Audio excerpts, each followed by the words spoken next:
when you're feeling down and like your world's moving slow, just remember your race. It moves at your pace when marching towards your goals.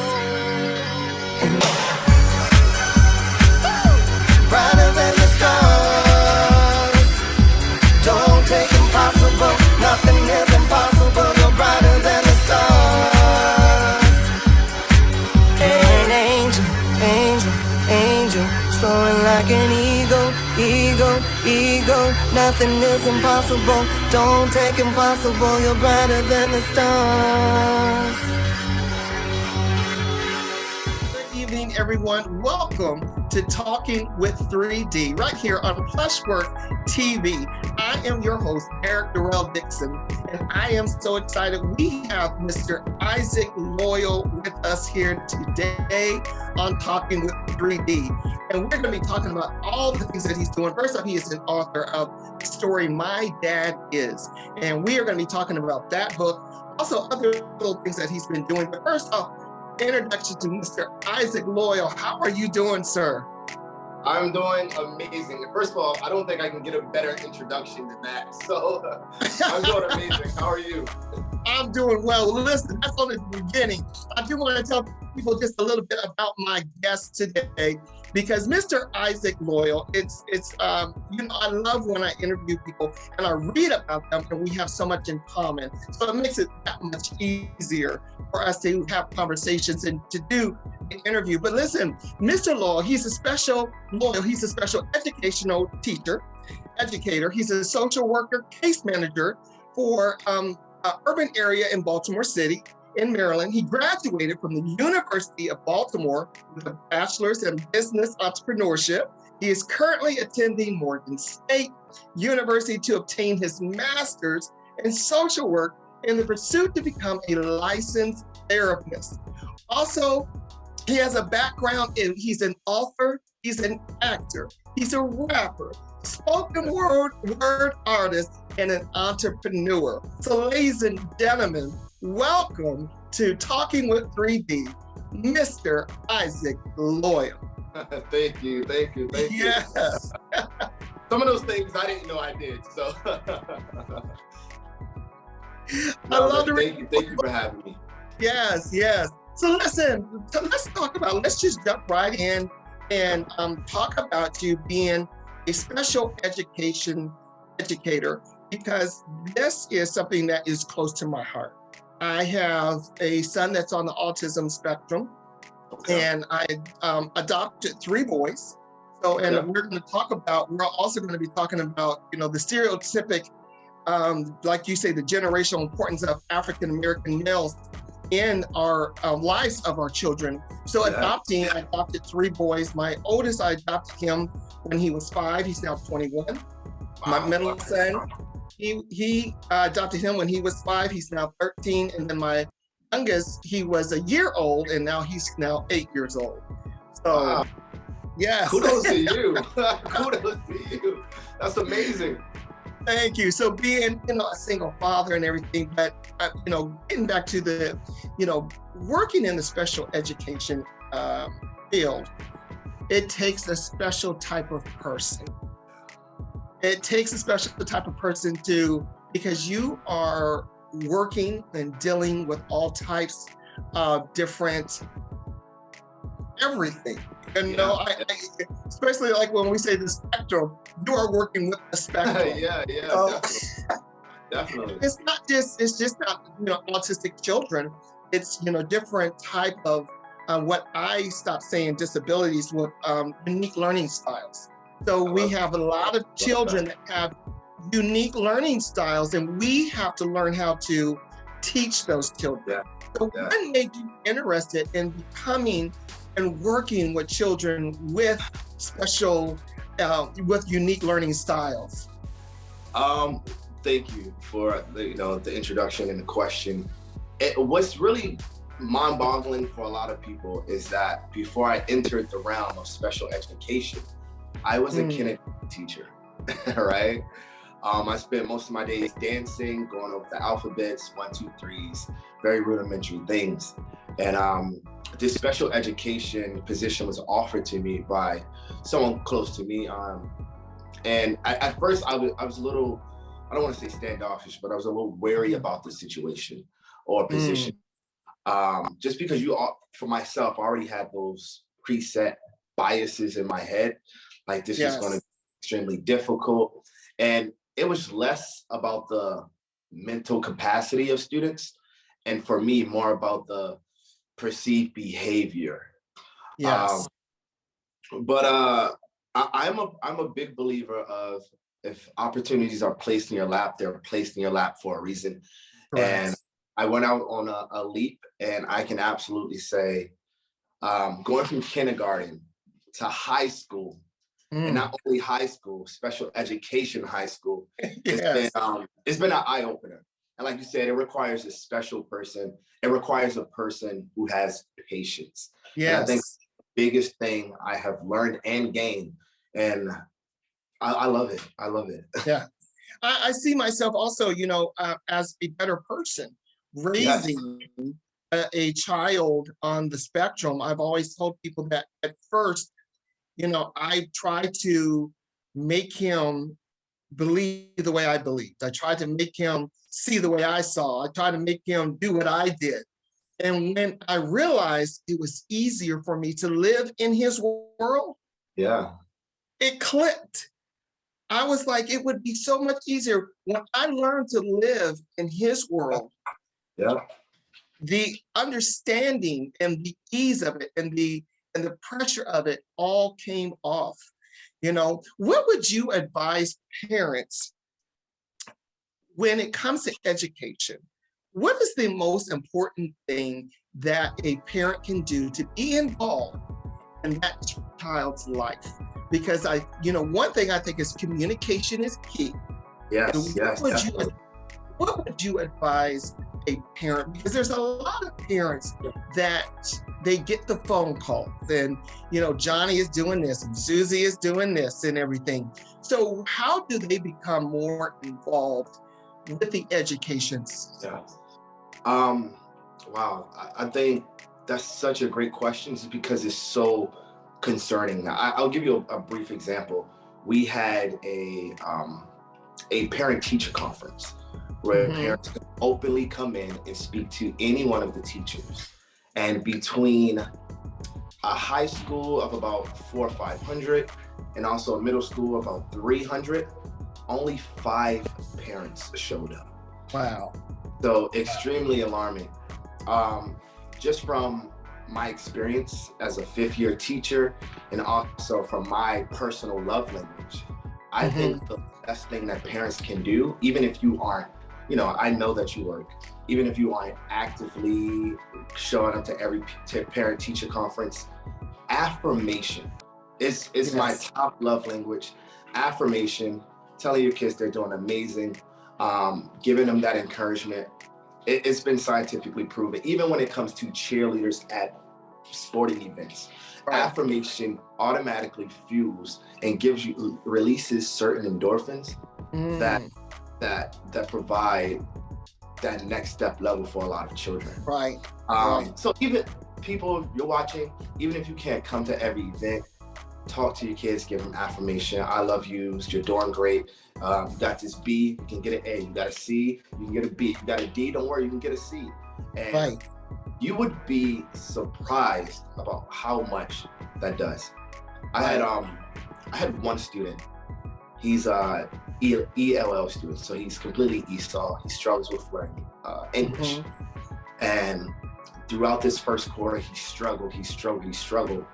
But we built up this rapport, and he received his first 100 in my class. He ran home, and the next day, and you said something else, I make it a key factor to not only call my parents when students are doing bad, I call when they're doing good.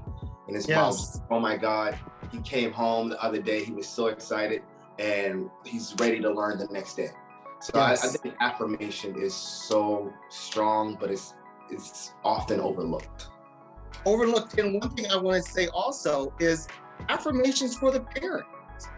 Tell yourself that you are doing a good job.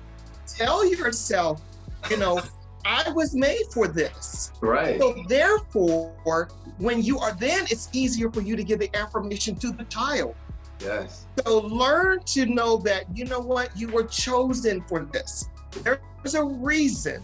So you just have to understand the reason. And say the affirmations to yourself as a parent. That way you can give that back to that child. Yes, so I think that's important. One other aspect I think is so important in the education field is the IEP. Understanding what an IEP is, understanding why it's important for your child, if they have an IEP, to be present for your IEP meetings. Yeah, that's a big one. That's a big one.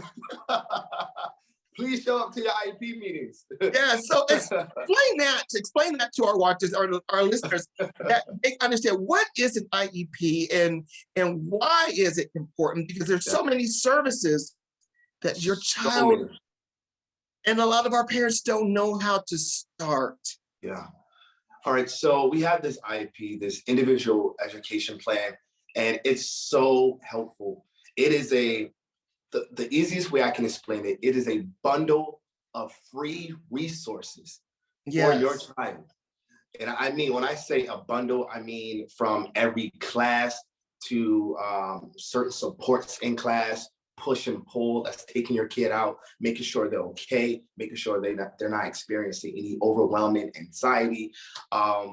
We have programs for before school, programs after school. We have programs for even in the summer. And why it's so important? Because it's as my first year as a special education teacher and a case manager, it's the biggest support that a child placed in special education classes can have. We're actually talking to these students most times more than their general education teachers. And when you think about it, more than a parent due to their schedules of working. Parents, it is very important to show up to your IEP meetings. This is where we unload. We give you details. Yeah, we give you details based on day-to-day routine, weekly updates. This is where we let you know the progress and where we see things going next. However, most times, well, not most, but sometimes we have to complete these meetings without the parents. It does not stop the resource. We still provide. But it's always great to know where your child is. So. Yes. And it's always great to know what you want for your child. Yeah. And like you said, there's so many services, bundles of services. And you know, if your child can only write with a red pencil, that goes into his IEP. Yeah. You know, you have to understand that these are the things that if your child cannot function without a calculator, then that goes in the IEP. Now every class, your kid is guaranteed a calculator. A calculator and a red pencil. You know, and it might seem so like, oh, come on, no, I'm telling you. It works. It works. And you have to be present. You have to be a part of that child's IEP. I never missed a meeting. They were like, thank you. Here comes Miss. They're like, here comes Mr. Dixon. The paperwork, because here he comes. When parents show up, it makes the IEP so much easier. Yes, it does. Because we know where we want to go next. We know I have a student who is remarkable. Grades A. And according to the IEP policy, we will be taking him off that IEP. Okay. Just because he's meeting all those goals and requirements. Right. But his mom came on and we had a great conversation. Although he's meeting those requirements, he deals with an overwhelming amount of anxiety, social anxiety, especially after being in a post-apocalyptic world for 2 years. It's kind of hard to imagine that you can place anyone, not even someone with autism or any mental capacities that are lacking in some areas, that you can place anyone in an environment that they have not been in 2 years and expect them to function naturally. But we had that conversation, she expressed that, and My man, that's my guy. I see him every Monday Right. at 10 a.m. But yeah, it's important to be there, guys. So you're a special educator, and Mhm. you social worker, case manager.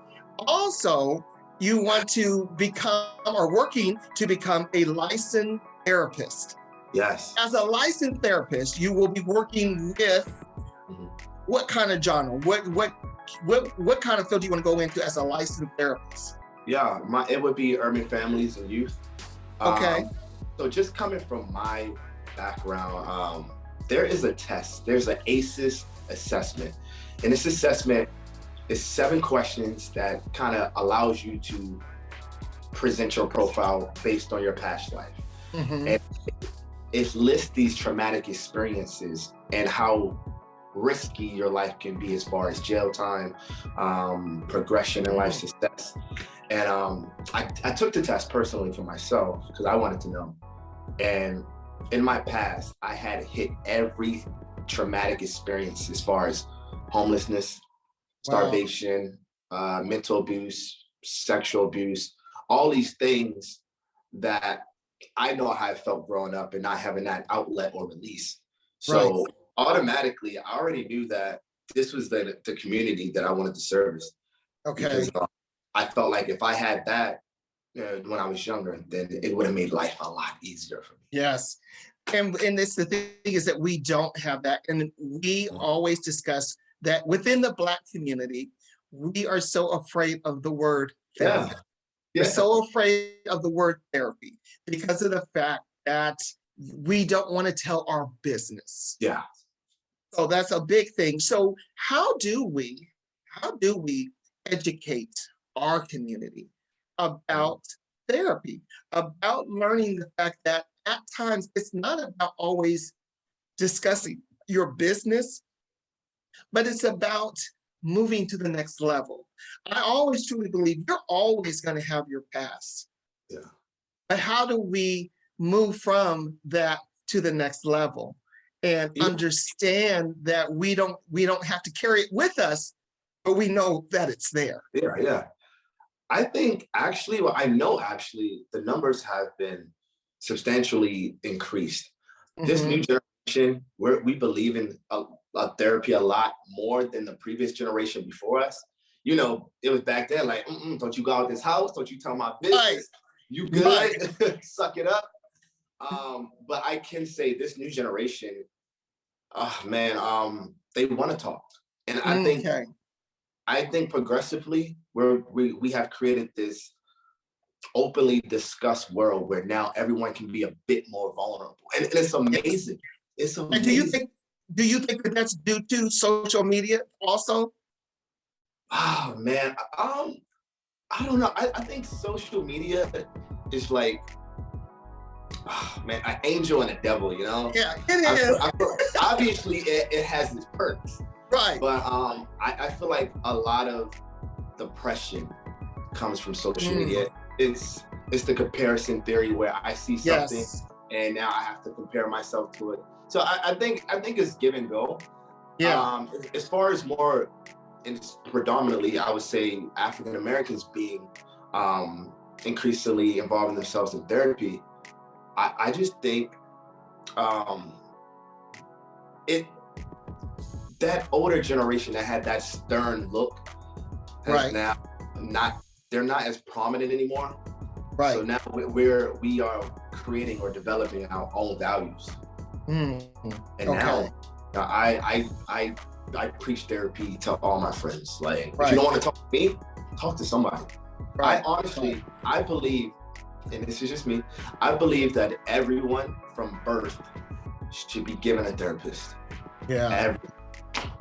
We all have our things, like you say, from sexual abuse to your families that may not be, your mother and father may not be together anymore, divorce and things. It's a big traumatic thing, especially when you're young, and we don't realize that until we get older. Yeah, absolutely. And we go through the things, and we're like, I didn't have my mom, I didn't have my dad. This happened to me, but we never discussed it. Yeah. We kept it in, and it's I always talk about this is how when we see, the big thing was the Me Too movement. And we have seen so many people come out 15 years, 20 years later. And I always like, why do they hold on to that? Yeah. But so many things have been suppressed. Yeah, definitely. Who did they have, or who could they trust to talk about the things that they have been through? So when those things surface up, and like you said, we're in an era now that now we're able to talk about stuff. Yeah. And it's like, I'm gonna put this on the table. So yes. So personally myself, it took me 13 years to tell my truth. And I mean to anyone. I was engaged and she didn't know. My mom, it took me 13 years to have this epiphany, this source of enlightenment where I was like, you know what? It's my truth. I think it would benefit me more by telling it, even if I'm ridiculed, or even if people look at me differently. And ever since I have told my truth, I feel amazing. I don't feel like this weight is on my shoulder anymore. Right.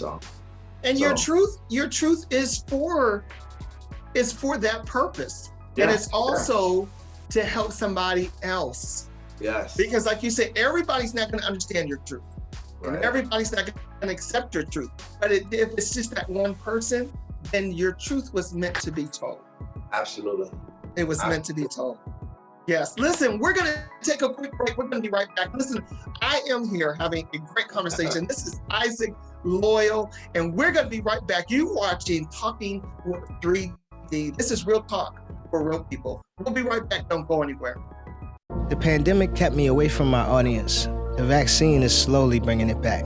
La vacuna significa que nuestra ciudad y nuestro restaurante pueda florecer otra vez. ¡Viva Baltimore!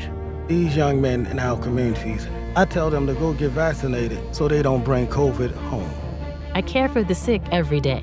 I got vaccinated because my grandkids need me to. It's Baltimore versus COVID. Let's win this together.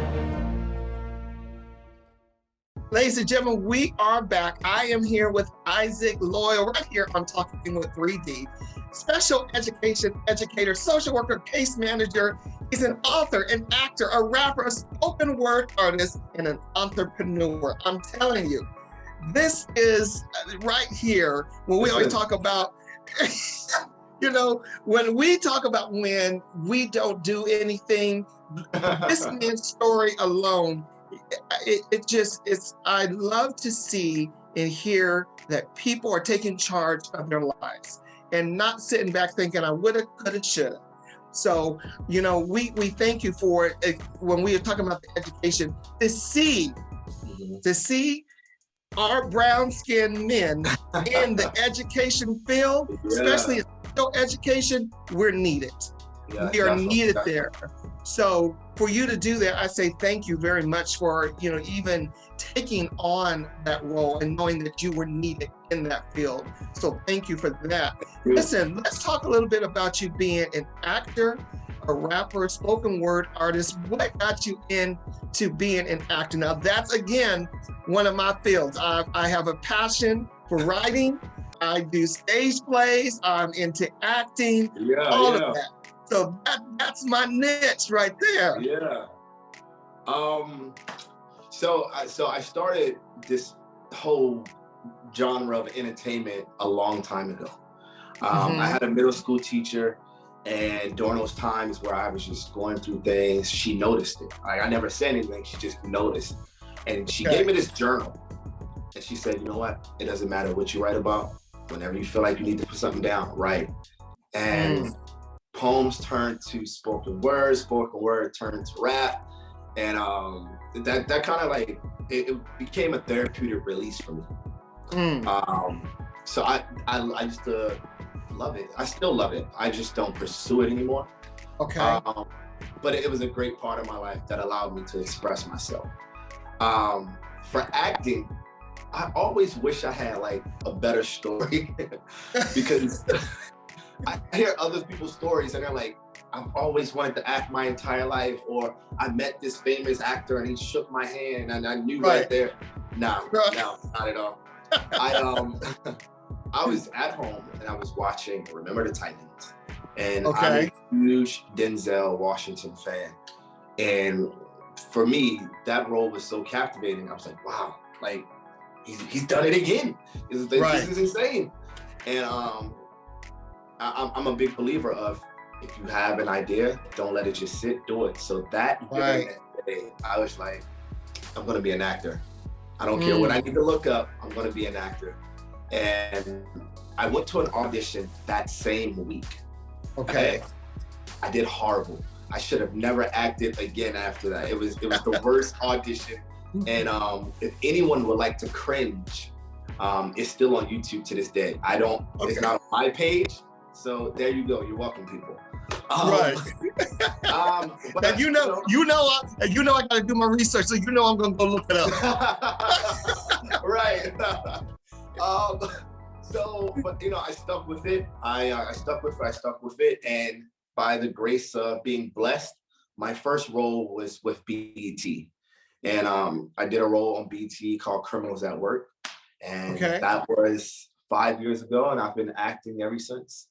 Yes, I think my first major, I like I said, I've done stage play, so I did a lot of theater. But my first TV role was For My Man. I've been on it a few times. Yes, and once you get that bug, it's something. It's major. You got to look up David Lloyd Marcus. David Lloyd Marcus is a big writer, producer here in the DMV area. He did Walk in My Shoes. And then I was just in another film of his, and he's going to kill me because it's just blowing, hit my mind real quick. It's going to come to me. But great. So look up David Lloyd Marcus also. Okay. Because he'll help you if you really want to get into movies and acting, things like that. So how would you encourage, because there's a lot of talent right here in the DMV. There's so much talent right here, and especially our young youth. What would you do to encourage them? Like you say, you just was watching television, you said, this is something that I want to do. Because people have to understand their passion always lies in if you wake up thinking about it, go to sleep thinking about it, then you have to study that craft. So how would you encourage someone to pursue being an actor, a rapper, a spoken word artist? What do you tell them? So the best thing about this current age that we live in is that the internet or social media has cut out the middleman. Yes. You can literally present yourself and promote yourself to the world. Yes. But that being said, I always say there are no shortcuts. Mm-hmm. This is whatever you want to do, and if it is something that you truly want to do, you got to put in the work. Yes. There are some days, where I am not going to bed until 2 a.m. Yeah. Take your classes, whether it's acting classes, whether it's spoken word. You got to do your research, do your homework, and practice makes perfect. Yes. So don't skip the hard work. You got to really put the work in. And secondly, be bold. Yes. Right? Be as bold as you can. Because just remember, there are millions of people trying to do the exact same thing that you are. And the only thing that is going to make you stand out is you. Yeah. So be bold. Yeah. Be bold. That's good. And David Lloyd Marcus, the movie is Life of an Alpha Male. So I knew I better get that right before he called me up and killed me. Life of an Alpha Male, David Lloyd Marcus. Yes. Okay. So you got to check that out. So make sure that you check that out. I'm on it. Yes. As when you did spoken word, was there a certain genre or something? What was your motivation as far as spoken word? Because spoken word to me, a lot of times, again, is telling your truth. Yeah. And is about something, some passion, some feeling, what's going on in the world. So how did you write your spoken words and things like that? So I'm really big. So now, just like you, I'm a writer, but I'm really big on never forcing your art. So write when things come to me. And if I get a block, I don't force it. I put it to the side. And when I feel like it's back, that's when I continue. I feel like when you're forcing it, or if you're trying to, you could be possibly trying to meet a deadline. But I feel like when you aren't presenting your most genuine self. Yes. So I think that's the biggest thing for me. Most things come out of the experience of life. Or something happened to me today. I got to put this down on paper, y'all. Let me whip this up for y'all. Right. But my biggest thing is to never force what you're putting down. And I promise you, it will be the best result. It may take a little longer, but it will be the best result. And it's so true what you're saying. I just interviewed Selena Polk yesterday, and she's also a writer, and she said the exact same thing. You can't force it, because my thing was, when you have that writer's block, what do? And a lot of times we try to force something, and then when you force it, it just doesn't come out right. It's not your true self. Yes. And so you have to step back from it, and it's okay. It's okay to step back from it and say, let me get that flowing again in order for me to get back to it. So yes, listen, we're going to take another quick break, and then we're going to be back. We're going to be talking to Isaac about his book, My Dad Is, and how he was influenced by that. So don't go anywhere, ladies and gentlemen. We'll be right back talking to Isaac Lloyd right here on Talking with 3D, because this is real talk for real people. Yes. When we felt like we didn't have anything, it was music that gave us a voice. We could tell each other in a song what we couldn't say in words. Learning music changed us, making us even smarter. We learned to harmonize together. And now we can go anywhere our dreams take us.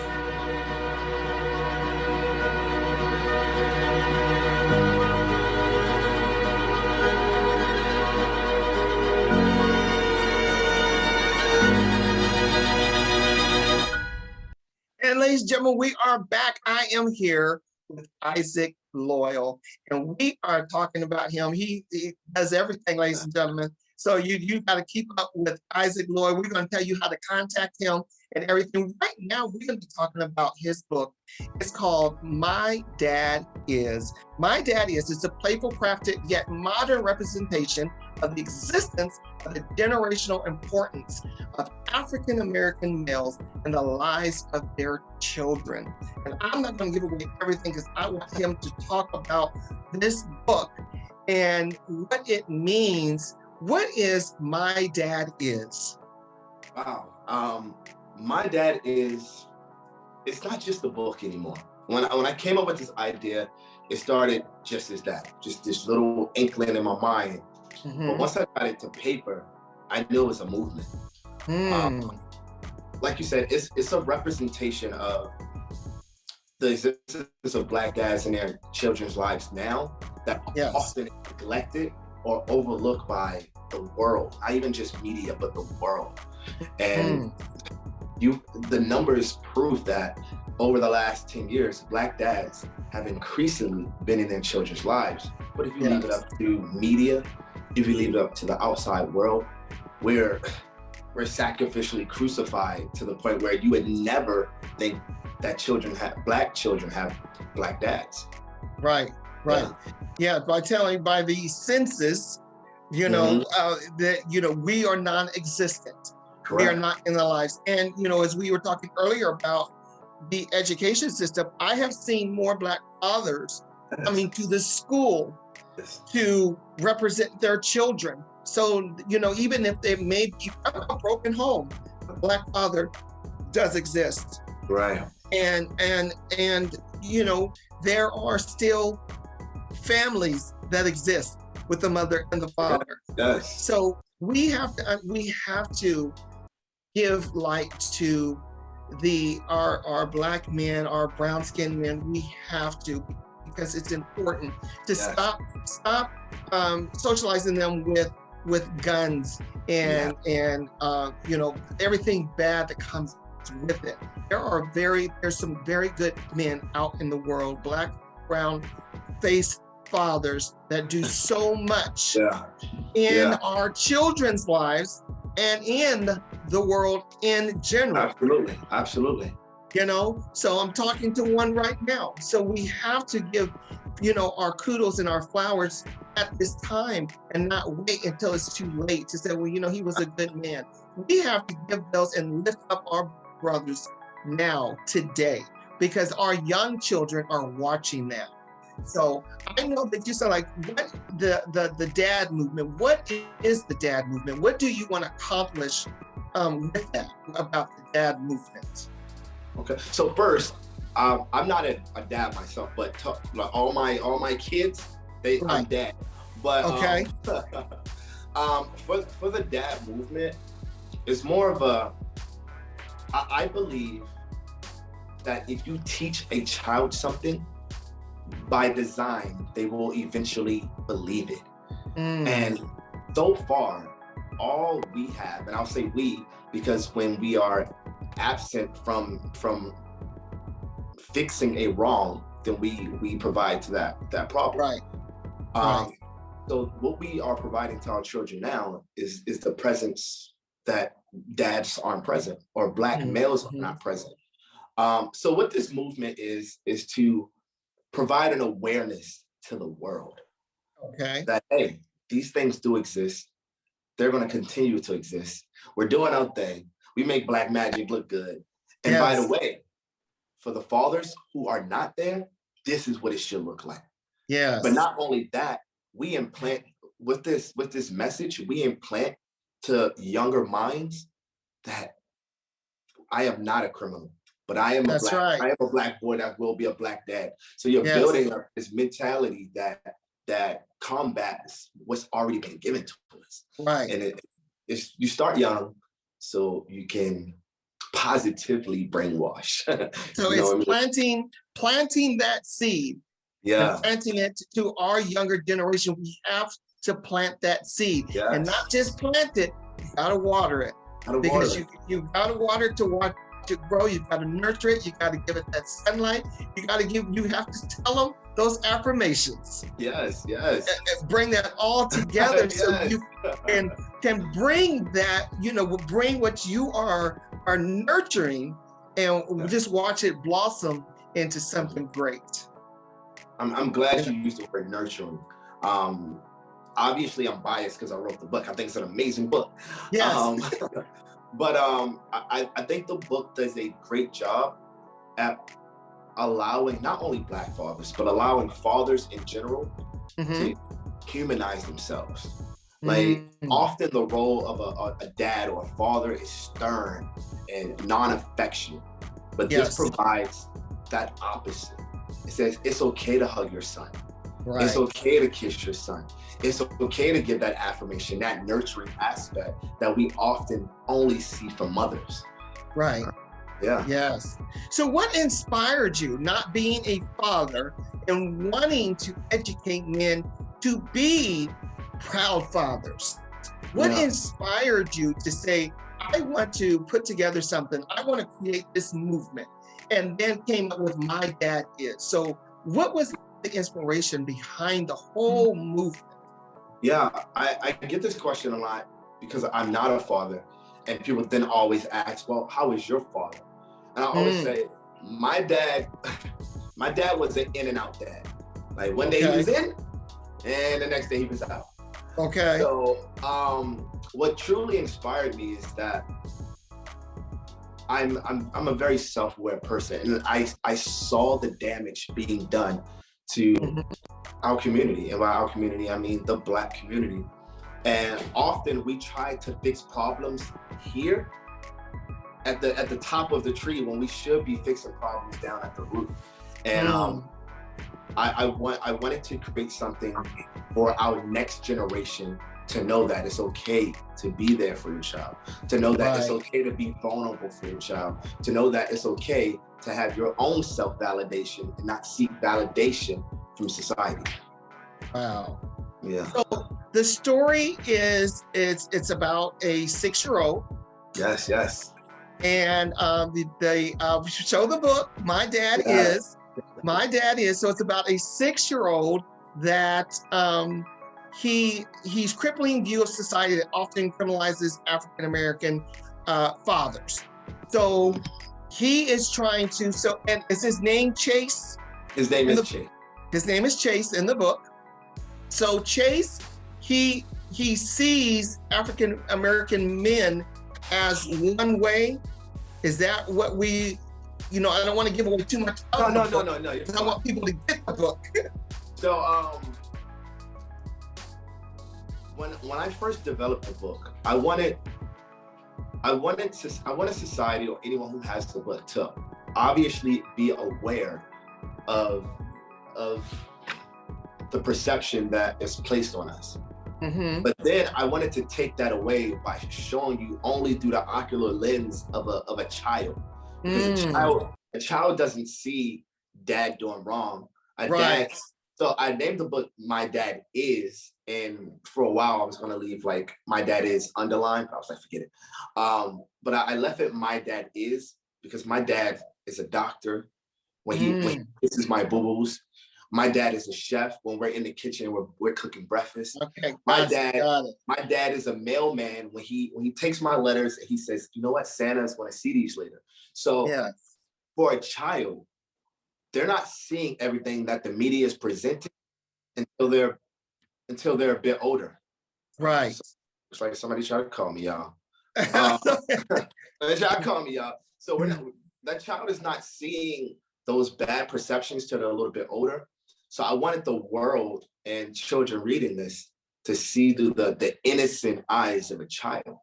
Right. And I think once you compare the two, your mind would be like, what? Because you have what society gives us. And if you look through an innocent mind of a child, and I used to teach kindergarten, so that was a big thing for me. I was like, wow. You start to see the wrongdoing and the perception that is placed on children that once had this innocent view. Right. And I like how you say, I now get it. And I like how you just left it as My Dad Is. Because like you say, through a 6-year-old, as they see the father driving away to go to work, my dad is a provider. And they see my dad come in and cook dinner, and he's the chef, and he's the mailman. My dad puts me to sleep and reads me my books. And so through the 6-year-old's eyes, my dad is my world. Yes, he's my superhero.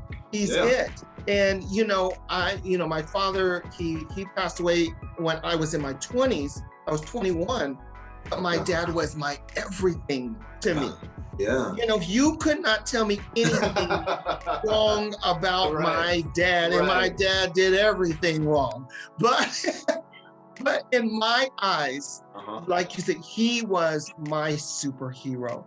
I cherished everything about him. And now raising 3 boys, I make sure that they see everything that I do. Yes. I used to burn me up when people would call me and say, Happy Mother's Day. No, I'm not their mother. I am their father. Right.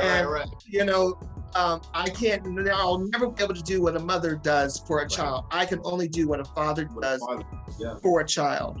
And I think that that's important for men to understand. You can only do what a father is equipped to do for their children. And that is not just being the stern, that is being the nurturer, and that is being the educator.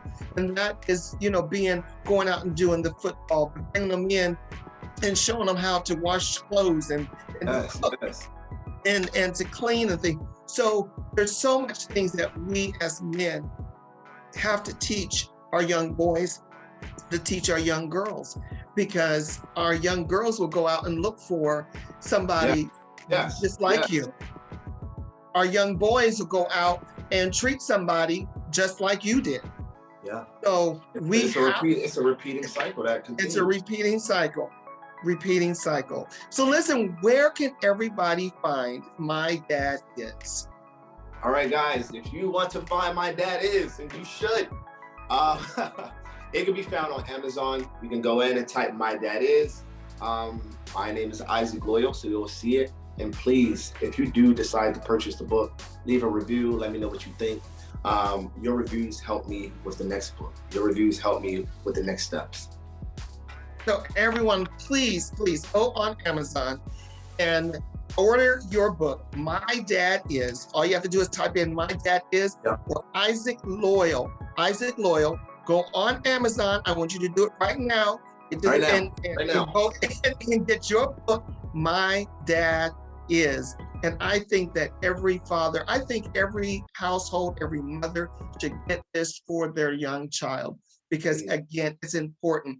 And we have to support each other. We have to learn to support each other and lift each other up. Here we have someone that is not a father at this time, but the fact is that he is trying to make a movement to bring young boys and men together and helping fathers being able to find their place in their child's life. So Absolutely. There's a lot of men out there, well, I'm in my child's life and I do this, and congratulations to you, sir.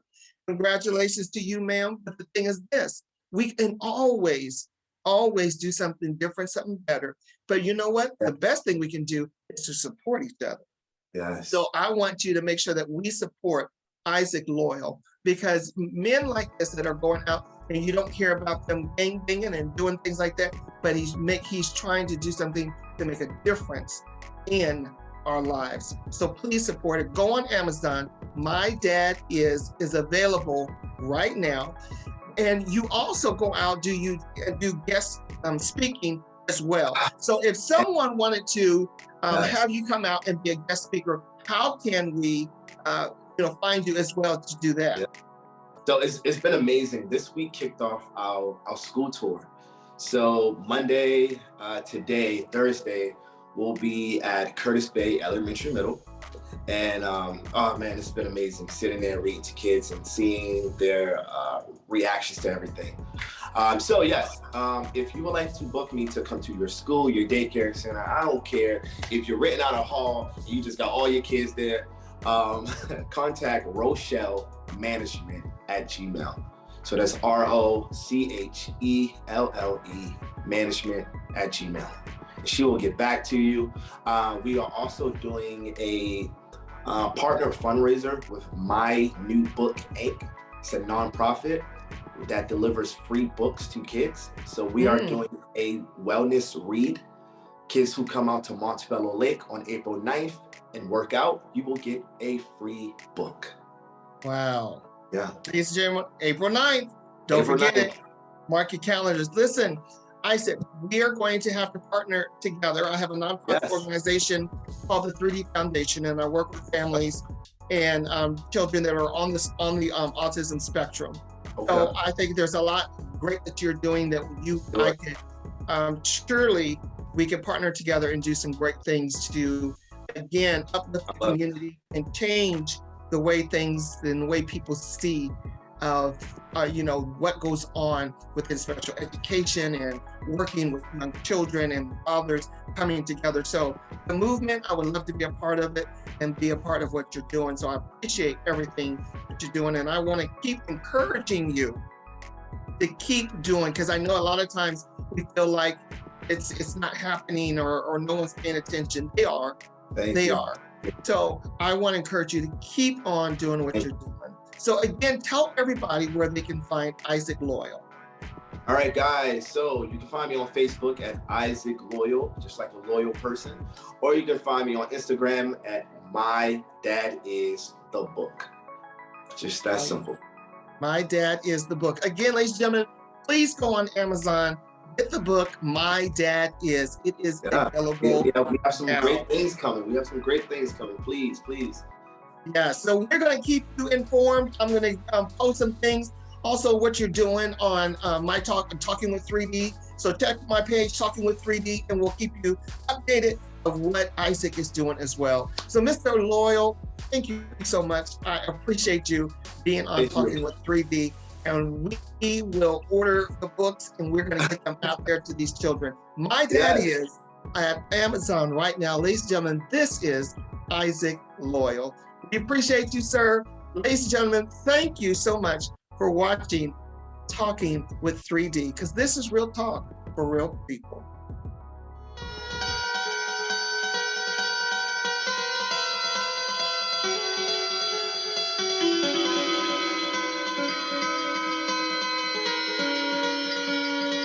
When you're feeling down and like your world's moving slow, just remember your race. It moves at your pace when marching towards your goals.